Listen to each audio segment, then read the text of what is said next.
Hi everybody, my name is Jo and I love to read. Today I'm going to be doing my July and August wrap up. Now as I'm filming this, it's actually midway through September and the book I just finished today, so you could technically call that a September book, but it's my channel, I'm making the rules. I would really like to put this book away, so I'm going to be doing my wrap up now. Plus it's only the second book that I finished this month. I was reading a couple of different things and one I've decided to just put down for now but not DNF it. I've still been reading a lot regularly, but I only managed to finish 2 books, and one of which didn't completely finish, but it's a reread, so I know what's happened, and that is Twilight by Stephenie Meyer. I decided to reread this one because I actually saw a whole bunch of deleted scenes on YouTube from the movies and actually reminded myself of how fun the books are and how interesting the characters actually are. I feel like, for me at least, even though I still love the movies, they're such a comfort thing for me to watch, I feel like it's stripped a lot of personality away from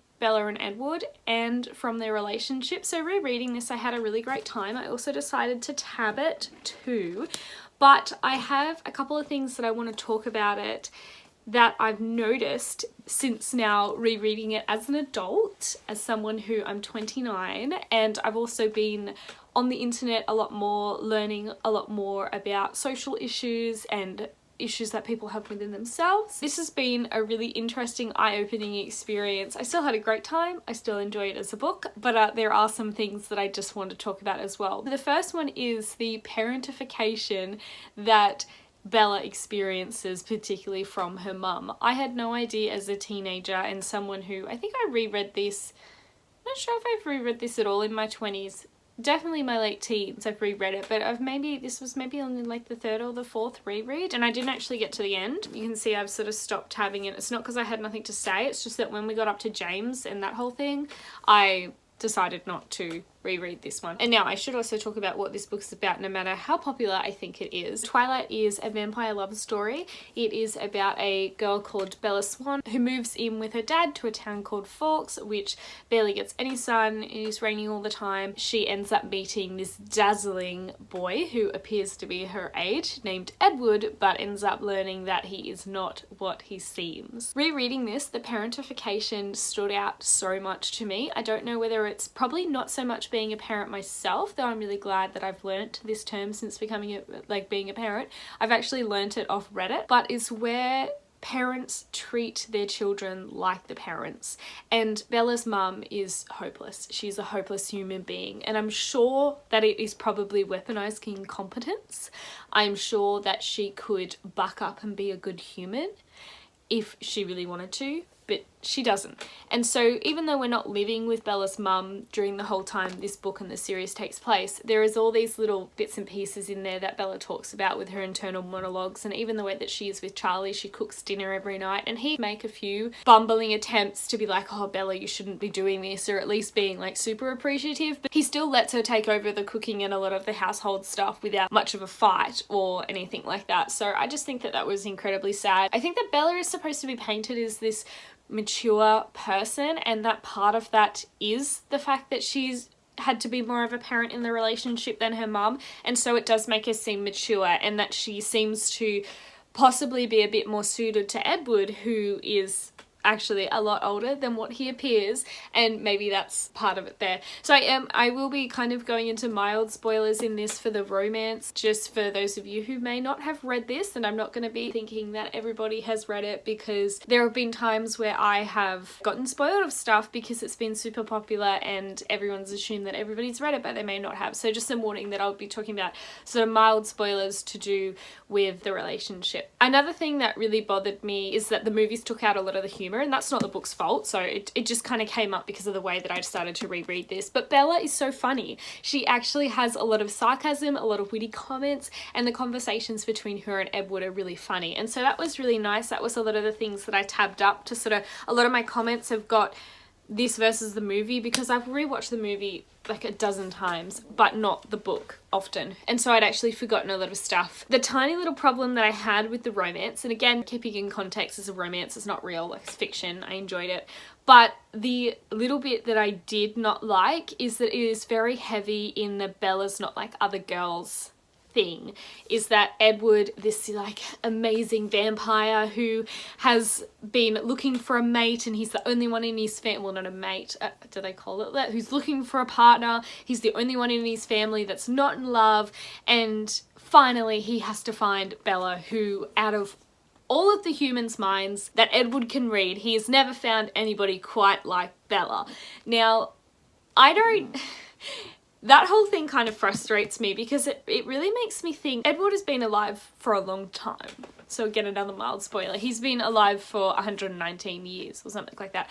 I just cannot believe that with his ability to read minds, he has not found someone else interesting or fascinating. I can totally see him not having fallen in love with someone, maybe, but it frustrates me that he has decided that other humans are not interesting. I can see though that the romance is built on the fact that he can't read Bella's mind, so she's a mystery. That's what makes him intrigued about her to begin with. He wants to unravel her because for everybody else he's just known exactly what they're thinking. What frustrates me though is I wish we could have used this as a bit of character development. There's a part where Bella is going to him, why do you like me? What is so special about me? And instead of Edward being like, I couldn't read your thoughts and that intrigued me, and now that I've got to know you, I've realized that human lives are worthwhile.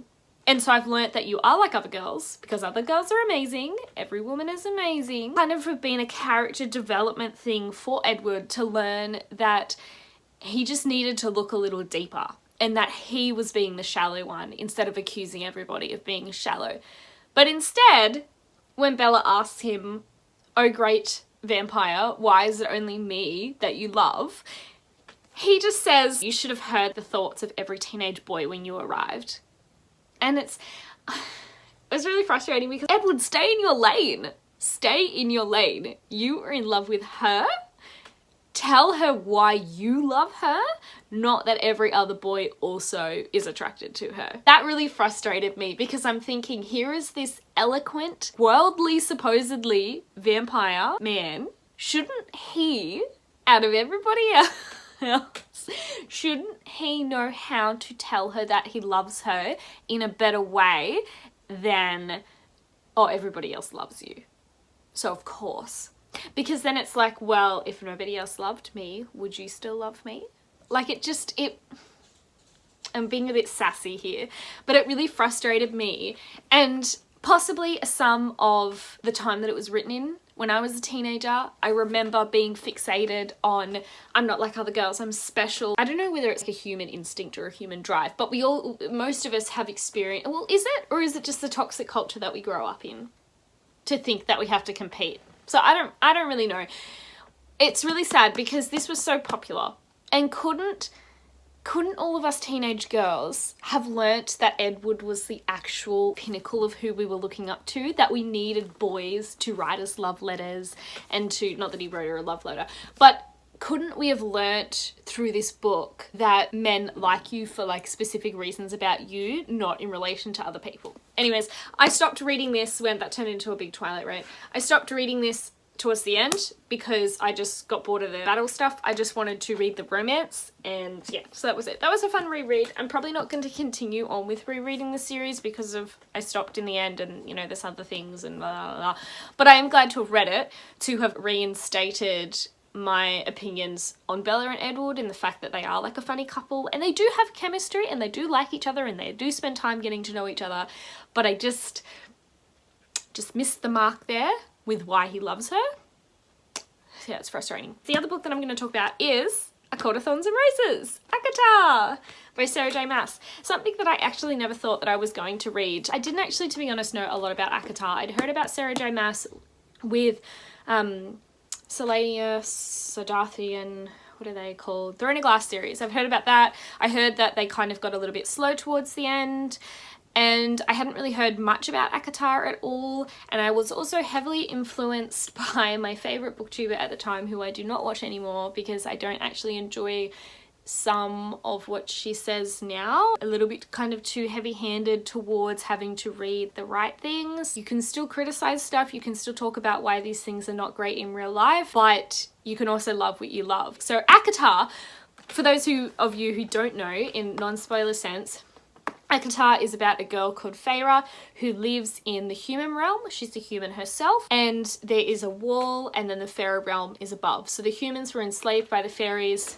a while ago, centuries maybe, thousands, I'm not sure. But now they've been separated after a big wall and they don't interact at all. Feyre is in a family of people who are starving. It is the middle of winter. Her family used to be rich-ish and then lost the fortune. Her mother passed away, and now it is just her dad and her two sisters, who they're all pretty worthless except for Feyre, and she has taken it upon herself because of this stupid promise that her mother made her say on her deathbed.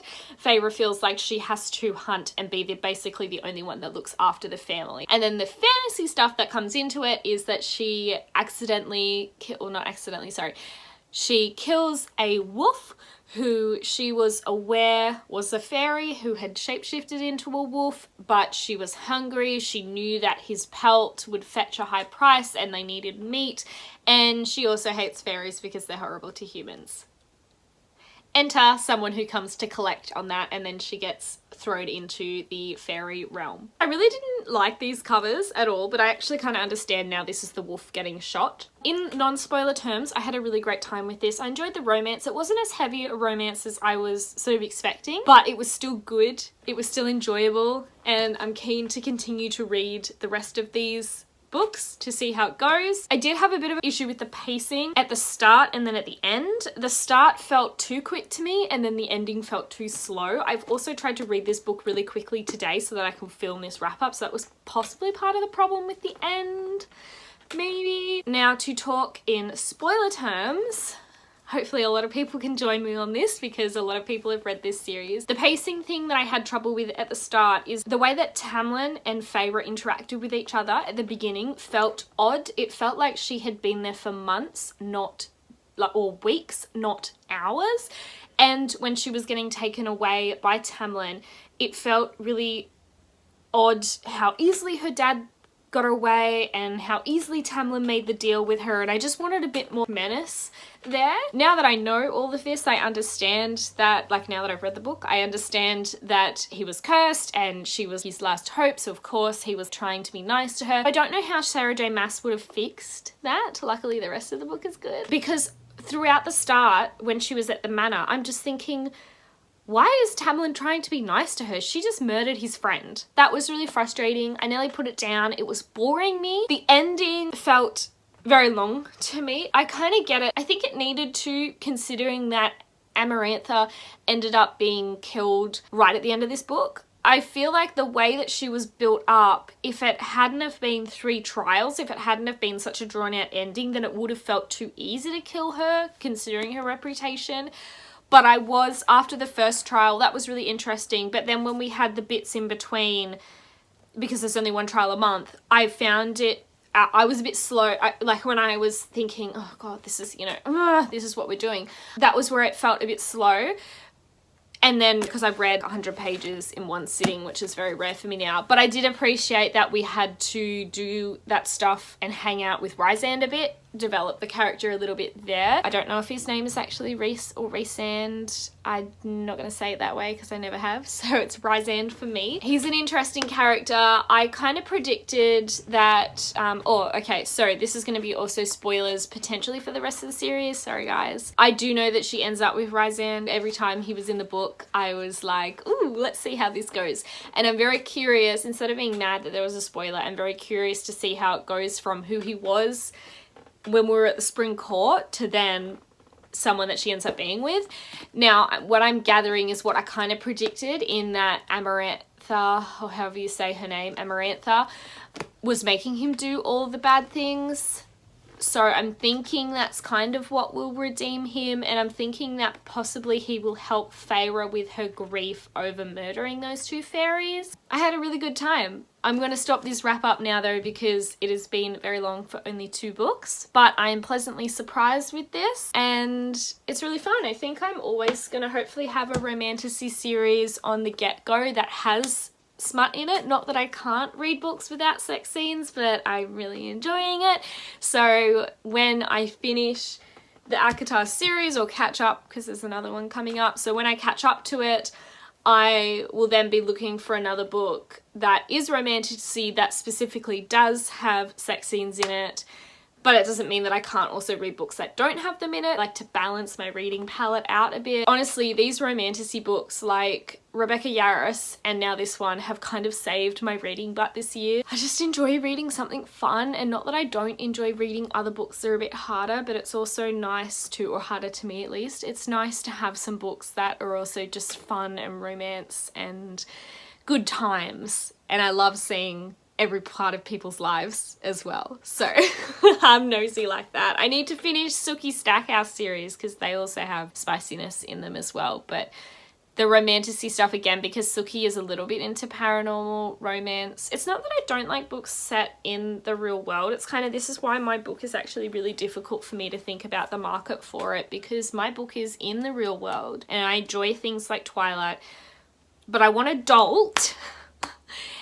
And when I start to look for adult fantasy that's set, because I love the idea that magic is around us, we just haven't discovered it yet. I really love that idea. And so my book, to do like a bit of a shameless plug, but it's not published yet or anything, you know, subscribe if you want to continue to get updates, and I've got newsletters and stuff. But my book is about a society of elementals that are hidden from the real world and that are throughout the world everywhere, kind of like the way that in Harry Potter wizards could be anyone. There are reasons, and mine is not bloodline reasons, but anybody, I will tell you, anybody that's born on a solstice or an equinox each year has elemental powers. So it could be anyone. There's people all throughout the government that educate the parents. Could be parents of people that the parents do not have magical powers themselves. My main character is a teacher, or learning to be a teacher at one of the magical boarding schools in Australia to teach the kids how to control their magic. There is a lot of paranormal romance that's set in the real world that is either like shifter romances, and so you're in with a pack and that kind of thing, which I'm not as into, though I haven't really read it, but whenever I read blurbs I just go, not my thing. Or there's a lot of detective or murder mystery kind of stuff, or there's a murder, and you know, which I'm just not into. I like the traditional fantasy but set in the real world, but I also like fantasy in its own world too, and I really enjoyed that about ACOTAR. I liked the world building. So thank you guys so much for listening to my ramble and my rant. Editing me is probably going to be a bit mad about this, but anyways, I had a good time. And don't forget to like, comment, and subscribe down below. And if you want to comment but you don't know what to say, please comment an animal emoji. Thank you guys so much for watching my channel. I'll check you out next time. Talk to you later next time. Talk to you next time. Bye. Oh, and I'm keeping both of these books. Something I'm trying to remember to do in the videos is talk about whether I'm keeping or unhauling the books. It's something that my friend Maeve does. She has a channel, I'll link her down below. But I'm keeping both of those books on my shelf. Bye.